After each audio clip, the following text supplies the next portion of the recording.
چہرہ صحت کا عکاس ہوتا ہے اور بالکل ایسے ہی جیسے آنکھیں روح کا دروازہ ہوتی ہیں. جب وہ پیدا ہوئی تو اس کی آنکھیں روشن تھیں. پھول جیسے کھلتے ہوئے چہرے کو دیکھ کر کسے گمان گزر سکتا تھا کہ وہ بیمار ہے.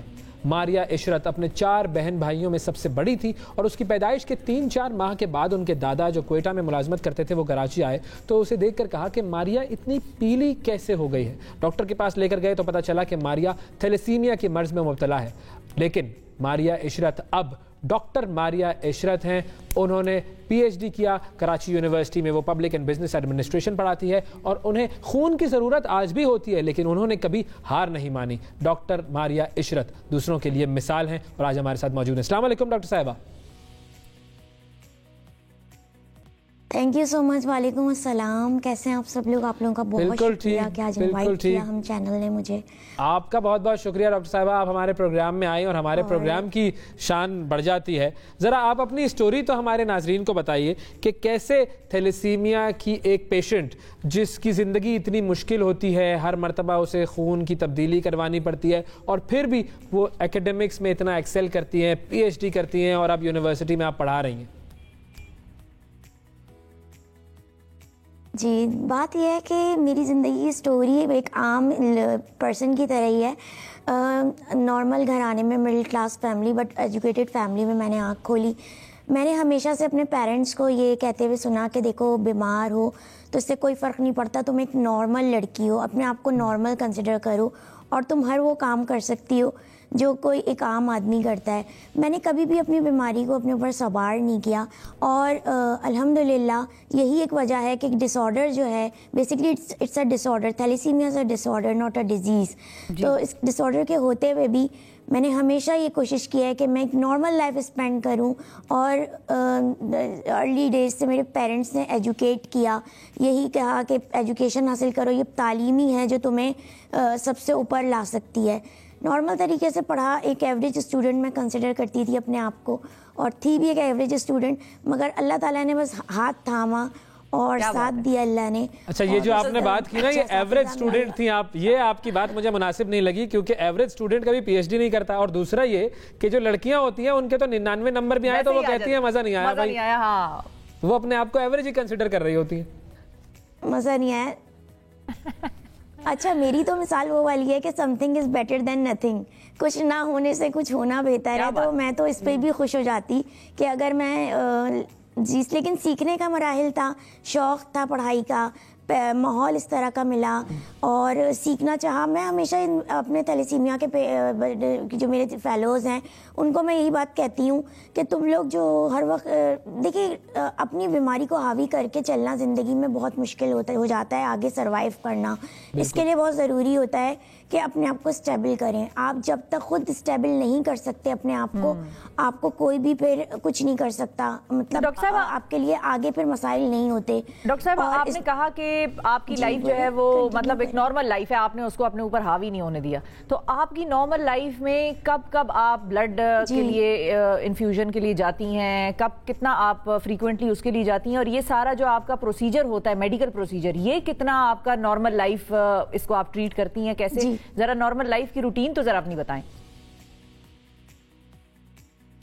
جی دیکھیں, thalassaemia is a life style right. یہ ایک ڈس آرڈر تو ہے ہمارے ساتھ, اس کو ایک لائف اسٹائل ہے.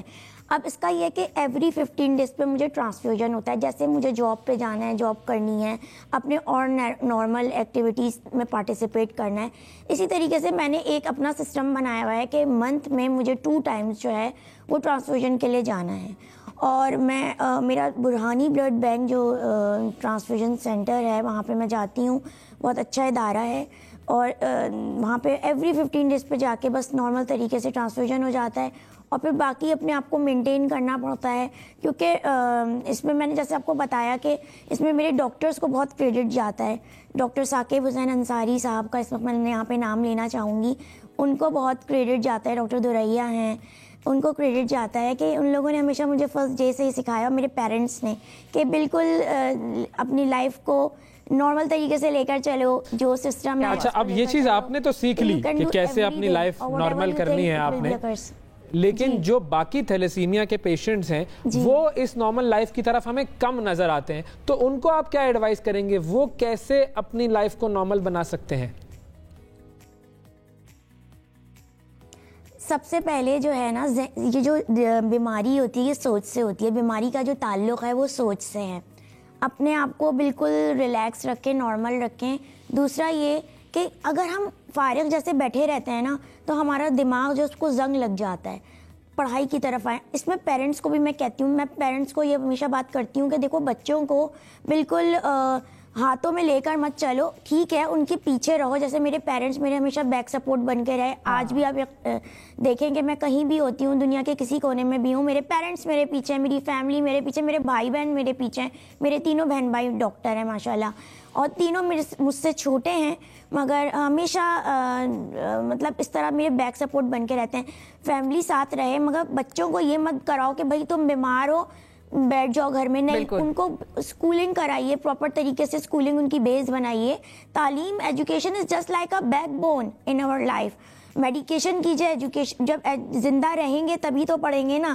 میڈیکیشن بھی پراپر طریقے سے کیجیے. اور بچے کو یہ احساس دلائیے کہ تم اتنے ہی امپورٹنٹ ہو ہمارے لیے جتنے تمہارے اور صحیح بہن بھائی ہیں, جتنے تمہارے اور سبلنگز ہیں اتنے ہی تم ہمارے لیے امپورٹنٹ ہو. تو بچے کو یہ احساس مت دلائیے کہ تم بیمار ہو, بیٹھ جاؤ ایک کنارے, تم کچھ کر نہیں سکتے.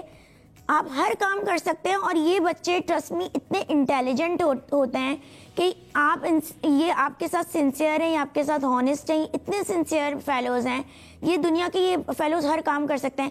انفارچونیٹلی ہمارے پاکستان میں کسی کو بلیم نہیں کرتی, مگر ہمارے پاکستان میں اتنی اپرچونیٹیز نہیں ملتی ایسے پیشنٹس کو, ایسے فیلوز کو. ورنہ اگر ہم دنیا کے کسی اور کونے میں چلے جائیں تو آپ یقین کریں کہ وہ ایک لیوش لائف گزارتے ہیں.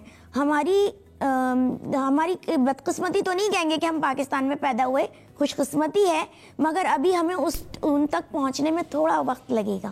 بالکل, مائنڈ کی جو آپ نے بات کی ہے نا کہ یہ سب ذہن میں ہوتا ہے, سمجھ سکتے ہیں. ہم بالکل سمجھ گئے آپ کی بات کو کہ یہ ساری بیماری یا جو بھی آپ کی کمزوری ہے یا کوئی ویکنس ہے, کوئی ہرڈل ہے وہ زندگی کی, وہ آپ کے ذہن میں ہے. اگر تو آپ ذہن سے مضبوط ہیں تو پھر آپ کا جسم بھی مضبوط ہو جاتا ہے. اگر آپ ذہن سے کمزور ہیں, اپنے اعصاب آپ کے اس طرح سے قابو میں نہیں ہیں, تو پھر آپ جسمانی طور پر بھی ویک ہو جائیں گے, چاہے جتنے صحت مند کیوں نہ ہو. بہت شکریہ ادا کریں گے ڈاکٹر صاحبہ, آپ نے وقت نکالا.